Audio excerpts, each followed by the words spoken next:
안녕하세요. 오늘은 제가 직접 경험한 호주 부동산 이야기와 투자할 때 꼭 알아야 할 zoning 이야기를 나누어 보려고 합니다.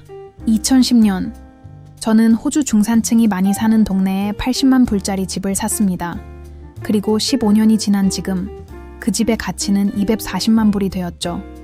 단순히 가격 상승만 보면 꽤 괜찮은 투자였습니다. 하지만 만약 제가 그때 zoning, 즉 토지 용도 구역에 대해 제대로 알았다면 훨씬 더 큰 기회를 잡을 수 있었을 겁니다. 호주에 처음 집을 사는 대부분의 사람들은 예쁘고 멋진 집을 찾습니다. 하지만 시간이 지나면서 알게 돼요. 진짜 중요한 건 집 외관이 아니라 바로 그 땅의 가능성이라는 사실입니다. 호주에서는 이 가능성을 결정짓는 게 바로 zoning인데요.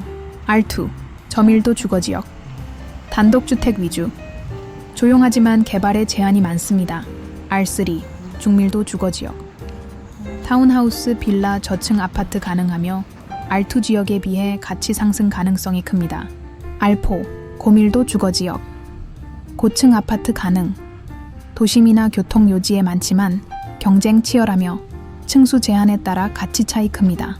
그래서 지금은 R2여도 미래 R3나 R4로 리조닝 될 수 있는 땅을 찾는 게 최고의 전략입니다. 교통 인프라 확장, 쇼핑센터 개발, 카운슬 정책 변화에 따라 땅값이 폭등할 수 있기 때문이죠.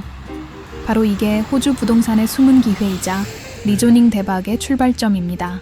저 역시 투자 과정에서 시행착오가 있었습니다. 2014년 시드니 외곽 기차역에서 걸어서 3분 거리에 있는 아파트를 샀는데요.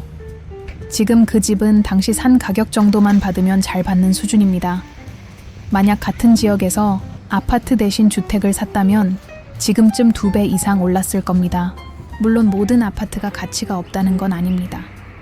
좋은 위치, 좋은 회사가 지은 고급 아파트는 오르기도 합니다. 하지만 땅을 가진 주택만큼의 잠재력은 부족합니다. 게다가 호주는 아파트 건설사 중 신뢰할 수 있는 곳이 많지 않아서 하자 문제가 심각한 경우가 많죠. 그래서 아파트 투자는 주택보다 훨씬 신중해야 합니다. 제가 또 배운 게 있습니다. 바로 중개업자와의 관계입니다. 좋은 매물은 시장에 나오기 전에 이미 투자자와 연결돼 거래되는 경우가 많아요. 저는 시드니에서 무려 1년 동안 발품을 팔았습니다. 매일같이 집을 보고 중개업자와 얘기하고 시장 분위기를 직접 느꼈죠. 그렇게 노력한 끝에 결국 마켓에 나오기 전에 R3 zoning 주택을 살 수 있었습니다.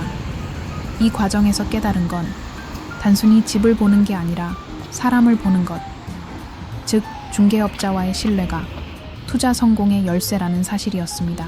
어느 투자자분은 투자용 집을 보러 다닐 때 반드시 대중교통을 이용한다고 합니다. 그래야 그 지역의 생활 편의성과 가능성을 직접 체감할 수 있기 때문이죠. 또 어떤 분들은 큰 길가의 낡은 집에서 몸테크를 하며 결국 큰 수익을 거두기도 합니다. 결국 예쁜 집을 찾는 건 누구나 할 수 있습니다. 하지만 가능성 있는 집을 찾는 사람만이 진짜 부를 만들어갑니다. 부동산에서 성공은 지금 눈에 보이는 모습이 아니라 미래 변화를 읽는 눈에 달려 있습니다. 오늘 제 경험담과 이야기가 여러분의 투자에 작은 힌트가 되길 바랍니다. 다음 편에서는 투자에 좀 더 초점을 맞춘 실질적으로 도움이 되는 이야기로 찾아뵙겠습니다. 감사합니다.